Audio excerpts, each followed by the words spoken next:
It's time for your daily LSU baseball update with Musso at the box. Now, Matt Musso. Off and running here, another edition of Musso at the box. Welcome in. Glad to have you all along for the ride. Folks, this is the last week. This is the last week without LSU baseball until hopefully the last weekend in June. LSU will complete their last full week of preseason here. They will have 3, maybe even 4 scrimmages this weekend. And then a week from today, Monday, starts game week. And we will be leading you up into LSU's first pitch of the season against Purdue Fort Wayne. It is practically here, 11 days before LSU opens the season against Purdue Fort Wayne in Jay Johnson's 4th season at the helm of head coach. So what we've done to this point really on the show is a lot of surface level preview and obviously our scrimmage recaps and things of that nature.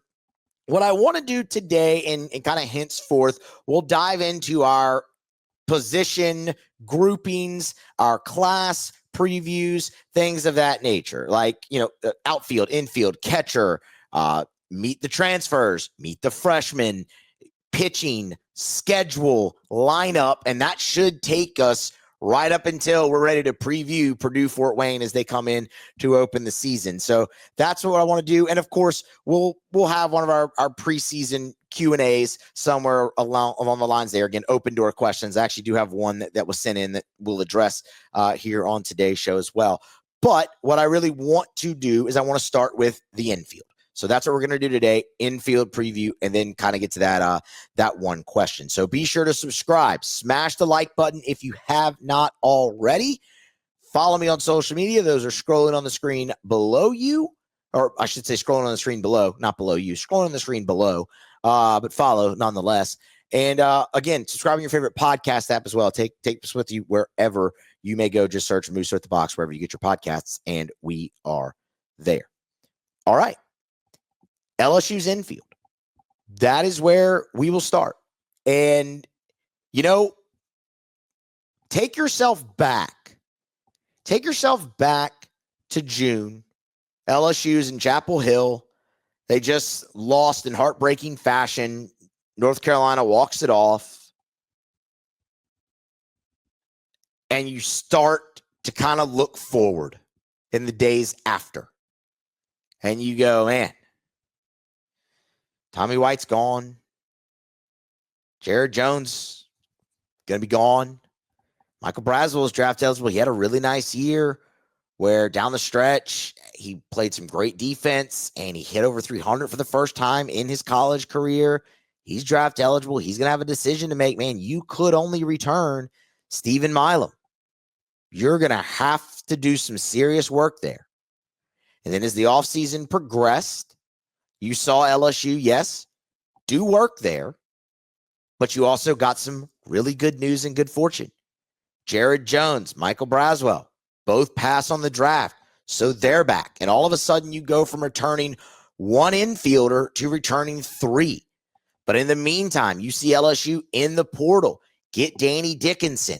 Tanner Reeves comes in from junior college. There were a few more. I mean, Trevor Schmidt came in from a junior college as a first baseman, but he would ultimately, transfer out here at the end and end up back at said junior college. So he's no longer with the program, but it just started to come together. And then you bring in this great high school class with Mikey Ryan, with David Hogg, with Ryan Costello, with all of these other guys.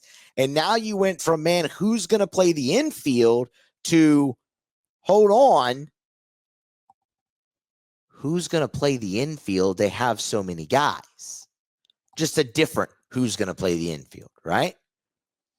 As we say with preseason practice, try to practice what I preach here with this is it's controlled scrimmages. By the end of this, they're sick of playing each other.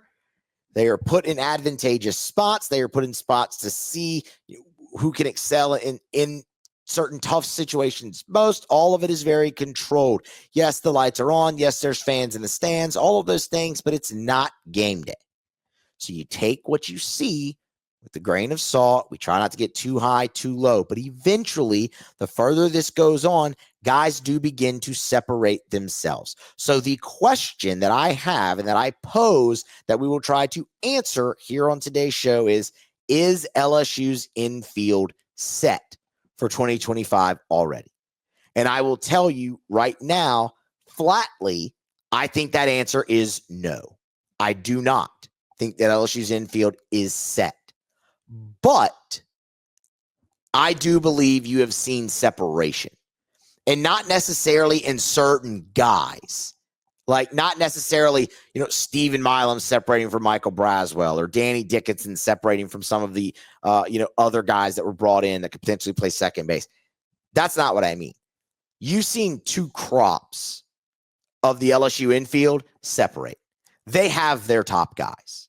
And one way you can see that is just in reps in these scrimmages. Like you have guys who are playing every out of the scrimmage, getting all their at bats, playing the field, every out of the scrimmage. I mean, you can guess who they are. Milam, Braswell, Jones, Dickinson, Reeves. Like you're seeing guys do that. That's your top echelon. That's their guys that they have right now that are really competing for this thing. And then you have others who are lower, like a Mikey Ryan, like David Hogg, kind of in that, like a John Pearson, in that realm where guys are getting at bats. They're playing plenty in the field, but they're rotating in with each other more and more. And it's just not as extensive playing time. So you have seen clear separation between two groups in the infield. And that's where having this conversation today becomes a little bit more easy. So do I think the infield's set? No. Do I think they have their guys at the top? Yes. One position is set. Jared Jones is going to play first base. Let's get that out of the way right now. Okay. Jared Jones spurned the MLB draft, came back. He is your most veteran player you have returning. He's a career 300 hitter. He has hit 42 homers, has a chance to hit 30 this season if he gets the correct protection and that all comes together in the lineup. That's a very real possibility. And if he does so, he will be the first 30 home run guy for LSU since Brad Cressy did it in 2000. And oh, by the way, that's all the offensive stuff. Jared Jones has fielded 990 at first base. He's been really friggin' good in his 2 seasons over there. First year as a freshman, splitting some duty with Trey Morgan when he played in the outfield. Last year, becoming the full-time first baseman. 990, y'all. 990 is what Jared Jones has fielded over there. He does not get nearly enough credit for the defense that he plays at first base. But he's going to play. Okay, we've established that. We kind of already knew that. But just to get that out of the way first, Jared Jones is going to play first base. Here was Jay Johnson opening up preseason practice at Media Day, talking about Jared Jones now heading into year 3. He really improved a lot last year. And you have to really pay attention if you look, because in the freshman year was very successful. National champion, hit over 300, hit 14 homers. But there were so many good players on that team. Last year we won a lot of games because of him. If you look at the SEC tournament, the NCAA tournament, games down the stretch, back half of league play, all our opponents know who he is. I know that. So I've really enjoyed getting to coach him, in the different phases he's kind of gone through mentally and physically and baseball skill wise. I think he's a very underrated first baseman, as an infielder that I like those big targets, you could throw to, and he's done a really good job there too. So I'm just happy he's on my team. Yeah, you should be happy that he's on your team. Everybody should be happy that Jared Jones is on LSU's team, at least if you're a supporter of LSU. As Jay Johnson said there, all of our opponents know who he is, and he's absolutely correct. And he's right. There was so much improvement. The strikeout number was still high, but the walk number increased. The plate discipline did get better. You saw him really make strides against the breaking ball as well. And I will tell you this.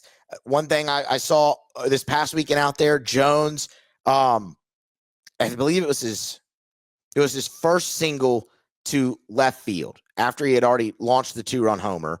I'm sorry, this was Saturday. So this was his first single to left field. It was on a breaking ball that he drove to left. The other thing that he's been doing, I saw this plenty in the scrimmages this past weekend, he's using the backside of the field. He beat the shift twice.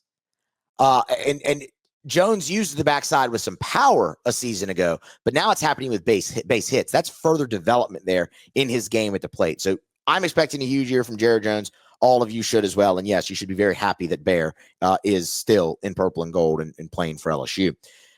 Let's move over to the left side of the infield, because this is something that I do believe is set, just not the order. Right? Here was Jay Johnson. We'll go back to media day here momentarily. He was talking about Stephen Milam and if he fits better at third or short.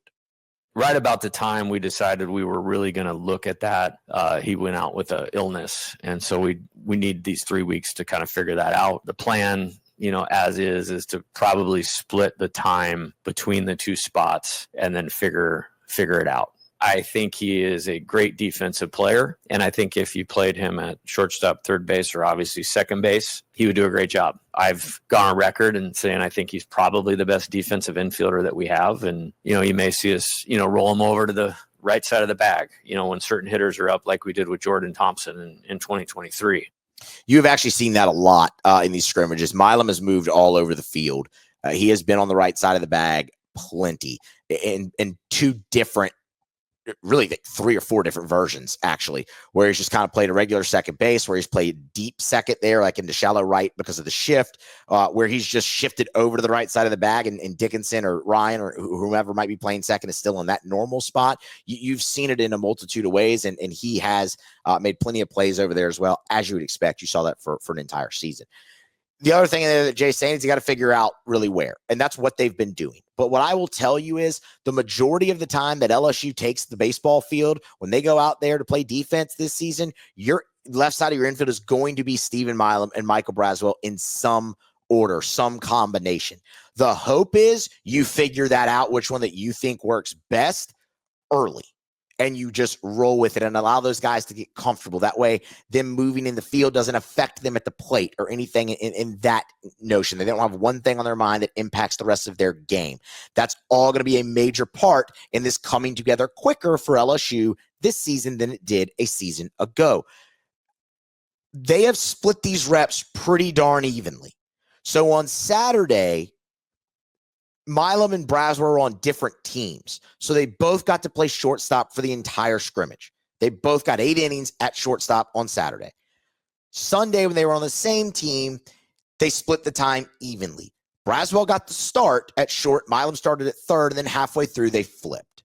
What I can tell you is from a defensive standpoint, they have both been very, very good. I know there's this narrative out there that Stephen Milam can't make the throw from shortstop, and it's just not true. It is patently false. That is a fallacy. Don't take my word for it. Go back early last season when Milam got run at shortstop in real games and watch him. The arm strength is there, but it's bigger than that. Milam is a very accurate thrower from shortstop. At least he's shown that to me throughout these scrimmage periods that I've been out there for here in the preseason. Does every throw hit Jared Jones in the chest? No. Some of them come up a tad short, but they're still right there on line, where it's a very easy scoop for Jared Jones, for Ryan Costello, whoever is over there playing first base on that given team. But I will tell you, on Sunday, Braswell and Milam, every single one of their throws hit Jared Jones right in the chest, and they weren't all just routine. You had throws on the move. You had throws from deep short from both guys. So the arm strength is there for both. And again, you saw that with Braswell too. There was that narrative with Braswell a season ago that he didn't have the arm strength. I think what Braswell struggled with more was the accuracy. So when I'm looking at this, I like Milam at short better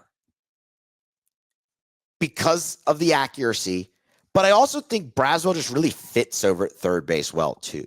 He's long, he's rangy, he really, it looks right.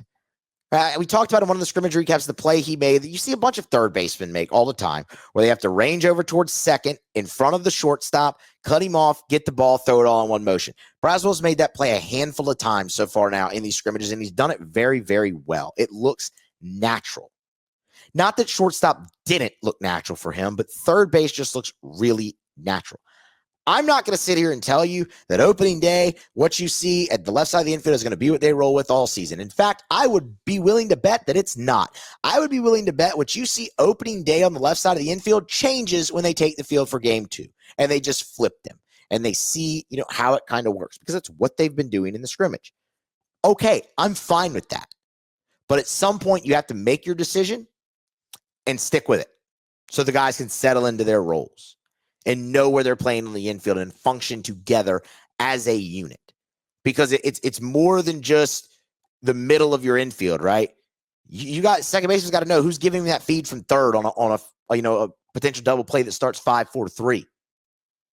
You all have to be in lockstep there. You need the continuity, you need the camaraderie. So by all means, do your tinkering early, but wrap it up early too. Because I think you have good options at both, and I think either are capable. But I do believe Milam at short, Braswell at third is the better option. But those two are set on the left side of your infield when it comes to starting. Unless extenuating circumstances happen, injury, God forbid, struggles at the plate, all those types of things, you could obviously see a change there. But to start the season, that is set in my mind. Second base is intriguing. You have Danny Dickinson, who comes over from Utah Valley, and we'll obviously mention him plenty more when we go into the transfer stuff, but he's getting all types of preseason accolades, and deservedly so. Okay, I mean, deservedly so. This is a guy who's a career 360 hitter over at Utah Valley. He's launched over 20 homers in his career, had a really nice season hitting the ball out of the park a year ago. D1 Baseball released their top 100 second baseman. We mentioned this briefly already. He was number 3 in the entire country. Jay Johnson is extremely high on Danny Dickinson. Here was his thoughts on the transfer from Utah Valley on Media Day. You can't like baseball and play here. I mean, it's got to be your deal. Like, your life is built around what happens on a baseball field if you're playing at LSU. Totally has that. I mentioned I gave him number 14 because he reminds me how he plays with Pete Rose, who's like my favorite player of all time. So that gives you a little bit of a snapshot. I think what I appreciate about him is, in a lot of ways, you dig into his story, he's a very self-made player. And, hasn't maybe had all the resources that you have at LSU or coaching, and just kind of grinding it out. Really good athlete, really good physical skills. I'm really happy he's here. He's just one of those guys. And if he's on the other team, he probably really bothers you, but you love having him on your team. I love those types of players where you absolutely loathe him if he's on the other team because you can't, he's so gritty. And you heard Jay say self-made player. That all checks out with that type of guy. You just can't stand it. I'll give you Jake Mangum when he was at Mississippi State. Made everybody's life a living hell that had to go up against him for 4 years because he was just that type of guy. And you couldn't get him out. And he was gritty. He was going to fight every pitch, right? Danny Dickinson has some of that in him. He's been very, very good in the field so far at second. But second base is the position that gets pretty interesting because while he's been very good in the field, at the plate, it's been a little bit more of a mixed bag. When I was out there 2 Sundays ago, he had a better day at the plate. This weekend, it was a bit more of a struggle. From what I have scored here, 0 for 6, 2 strikeouts, but did have an RBI ground out and drew some walks. So he was on base. The production was still there, albeit not necessarily in the hit column. So that's why I say mixed bag. The interesting thing with Dickinson is going to be how everything transfers over from Utah Valley. All right, from going to the WAC to going to the SEC. From going to a place with altitude where the ball carries to going to a place where the humidity is friggin' oppressive 365 days a year and the air is just very heavy. All of those things do matter. And that's going to be something that he has to adjust to. But from a talent standpoint, this is a guy that Baseball America ranked the number 2 transfer in America a year ago. This is a guy who has gotten first-round grades and has the ability to play himself into a first-round pick with a great year at LSU. He's a guy that's going to get a lot of run. The other reason I'm not quick to just dismiss him is because of what's behind him, and that's Tanner Reeves. And Tanner Reeves is going to push the hell out of Danny Dickinson. Tanner Reeves is one of the guys that makes this infield battle, air quotes battle, extremely interesting. Because he has been awesome. In the field, he's been great, and he can play multiple positions. At the plate, he's been awesome.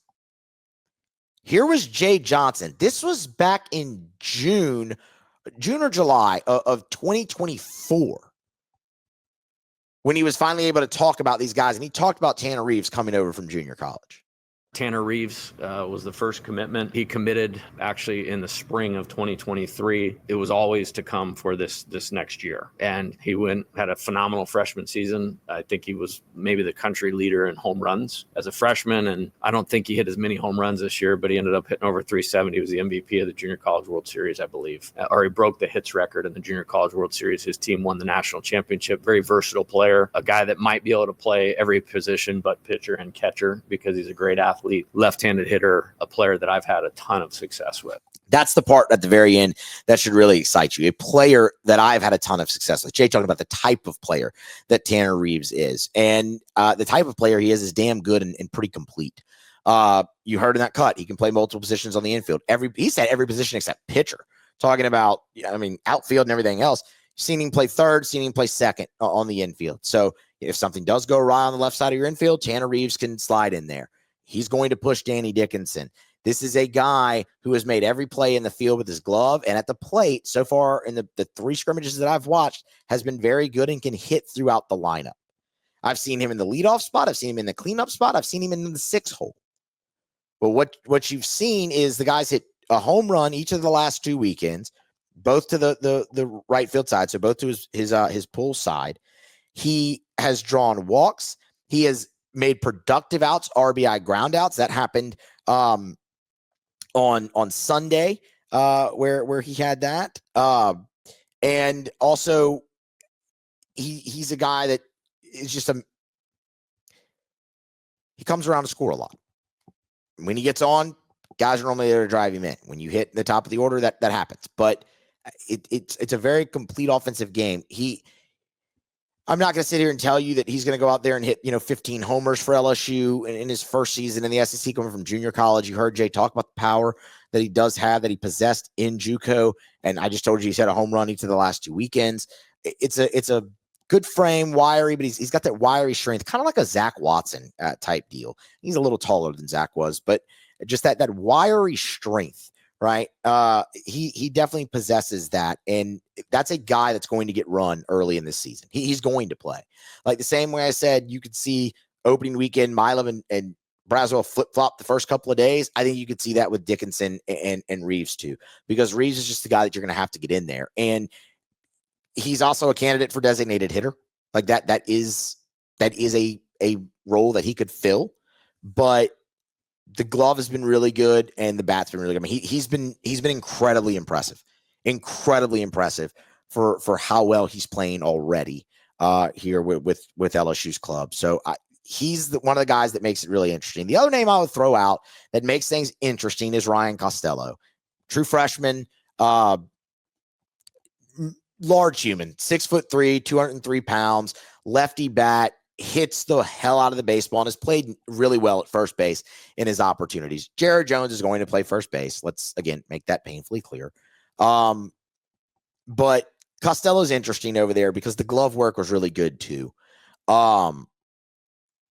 He shouldn't overly be surprising because he was the number 2 first baseman in the entire high school class of 2024, but in a top 100 player. Just the guy to file away, where you're going to see him get some run, potentially, maybe even at designated hitter for what he could do at the plate. He hits the hell out of the baseball. So file him away. He makes things pretty interesting too. And then look, you have Luis Hernandez that could potentially play first, although I haven't seen that happen. He's been mainly catching. Jake Brown, obviously, that could play first base in a pinch if you need. He did that last season, and I've seen him get some run there in some of these scrimmages. And Dalton Beck as well. So, you have plenty of options there, but we'll just have to wait and see kind of how all of that comes along. If I had to give you a projected opening day infield from left to right, I would go with Braswell third, Milam short, Dickinson at second, and Jared Jones at first base. That should obviously be no surprise, but I would expect to see something different when they roll it out there the second day in game number 2 against Purdue Fort Wayne. So you have your guys at the top, kind of went through them right there. Everybody underneath, you could be looking at a defensive replacement. That's where I think a guy like Mikey Ryan could really carve out a nice role for LSU potentially as a defensive replacement. He's made some nice plays with the glove so far in these scrimmages. So we will have to see how it plays out. But that's my overall thoughts on the infield here early for LSU. One final thing to get to, a listener question. At Honkus TKE sent in, first asked, Moose, are you taking questions for the pod? Always. Open door policy. If you have a question, send it to me, and we'll address it. And again, as I said, we will do a listener Q&A before we get to the regular season.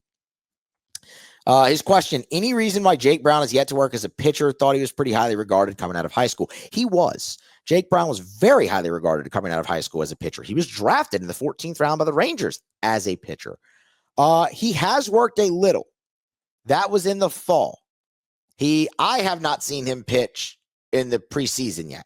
That is something that they talked about wanting him to do this season as well. Like on the record conversations, talked about Jake Brown potentially contributing. And it makes a lot of sense why. LSU last year, when you look at the staff, they had the pitching staff. I mean, they had just an abundance of left-handed pitchers. Honestly, they might have had too many. This year, they don't. With Jake Brown included and Dalton Beck included, who's also a two-way guy, LSU has 6. But if Brown hasn't, really pitched here in the preseason, in this scrimmage period, it's hard to imagine he's going to factor in immediately, right? So that leaves you with 5. Dalton Beck's an option there as well, and it's seen him twice. One day was incredibly strong. The other day, not so much. So again, mixed bag there.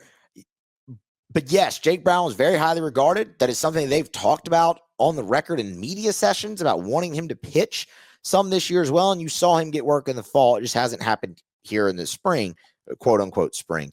But what I will say is what that could lead itself to is they feel really good about the lefties that they have. And if they need Brown, you could see this be sort of like a Gavin Guidry thing his freshman year in 2023, where he did not emerge as a pitcher until later. They really waited to start ramping him up, kind of midway through the season. And by the end of it, he was your closer. You could see something similar. I'm not saying Jake Brown's going to be the closer, but you know what I mean. But what this also tells you is they hold him in such high regard as a hitter. I mean, they feel like that's where he can best impact the team right now is in the lineup still. But we'll see, because again, that is something they very openly talked about. We'll see if Brown actually does factor in, pitching wise for this team. It's going to be very interesting because again, you don't have the amount of lefties that you did last season. And it's important also to note that Nate Yeske, his specialty is left-handed pitching. So we'll see. And it becomes even further too. Cade Anderson's going to start for LSU. So he won't be coming out of the bullpen. That limits your options out of the pen from a left-handed spot too. So that is something to keep an eye on, and something we'll talk plenty more about when we get to the pitching preview as a whole for LSU later on in this practice period. For now, that's going to wrap it up. Y'all smash the like, get subscribed if you have not already, follow on social medias as well.